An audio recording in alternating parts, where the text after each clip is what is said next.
It's Throwback Thursday time, and somebody dropped a suggestion in the comments last week for the perfect game, Metal Gear Solid.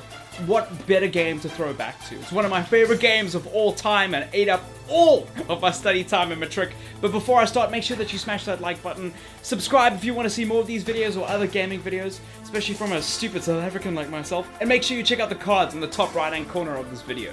I just want to give a huge thank you to LG for helping me make this video happen. I'm using the brand new LG G4 to shoot all links in this video so that you can see how insane the camera is. It has a 16 megapixel back camera with a full manual mode if you want to take photographs, so you'll be impressed if you're a photographer. Go check out the cards in the top right hand corner of this video to find out more about the phone. So like I said before, I love Metal Gear Solid. It's one of the best games that I've ever played, and there's a couple of reasons why. The first one is that it introduced me to stealth games.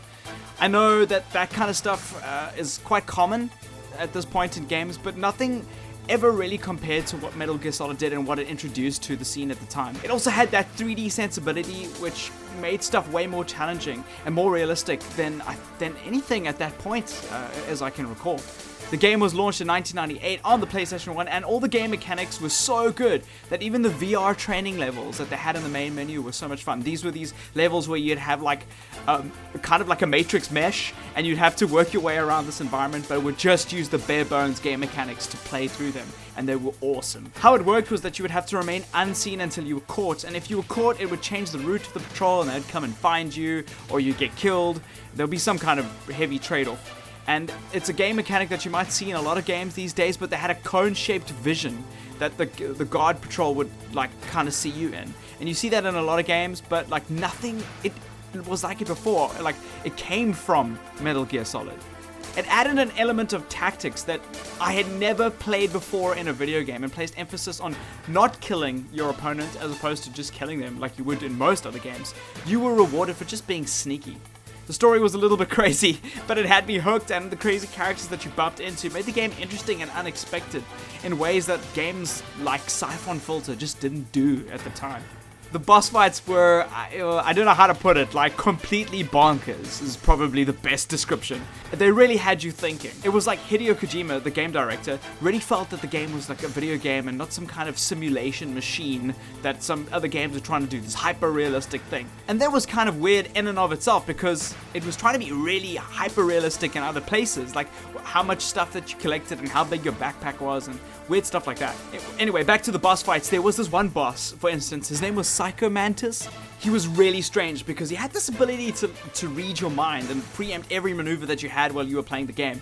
So no matter what you did, you can never get a clear shot at him, or he'd always be able to counter what you were doing.